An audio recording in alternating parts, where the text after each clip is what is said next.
Hi, my name is Knaus, but today I'm going to act as Christopher Columbus. Just to give you a little overview, I'm going to talk about my early life, my middle life before 1492, my middle life after 1492, the New World, and my later years. Alright, first, I was born in 1451 in Genoa, which is in present-day Italy.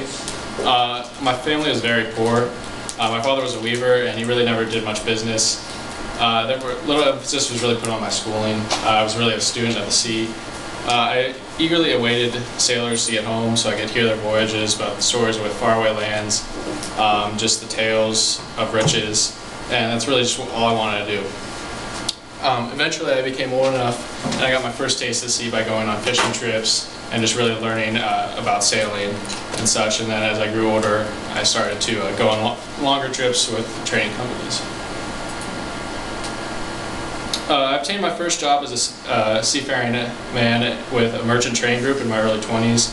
We would sail to Northern Europe, and it really just taught me more about navigating my own ship.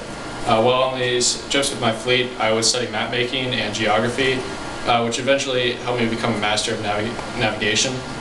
After several years with the trading company, I moved to Portugal in 1476. Portugal during that time was the seafaring capital of the world.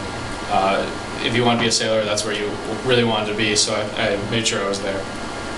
It was there that I developed my theory that the globe was actually round, and that India and East Asia were on the other side of the Atlantic Ocean, so if I sailed westward, I would find a new route there.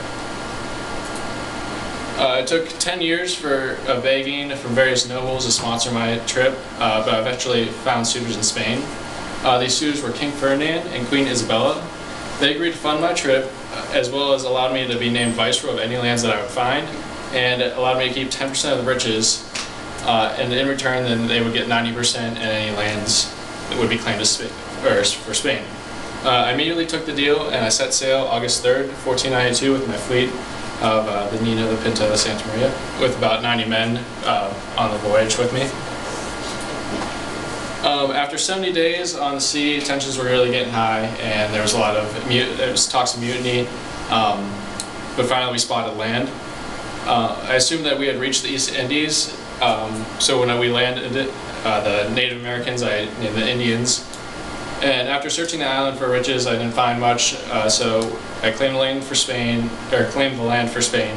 and began island hop around the modern Caribbean. After 10 weeks of this island hopping, I returned to Spain with the Nina and Pinta. The Santa Maria had crashed, so I left a couple men behind to create a colony for Spain. This is my couple voyages. The red line is my first voyage, and then it goes down each successive voyage. Green was my second, yellow third, and blue is my fourth and final voyage to the New World.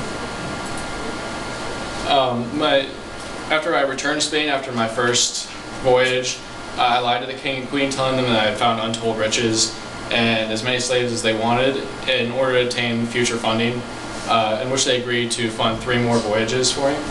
Unfortunately, I never found the mass riches that I claimed I did, or believed I would. So I changed my mission to converting the Native Americans to Christianity with little success. In the end, word got back to the king and queen that I was failing and the colonies were in chaos, so they called me back to Spain and stripped me of all my honors, and I lived out my days in Spain, dying sick and alone in 1506.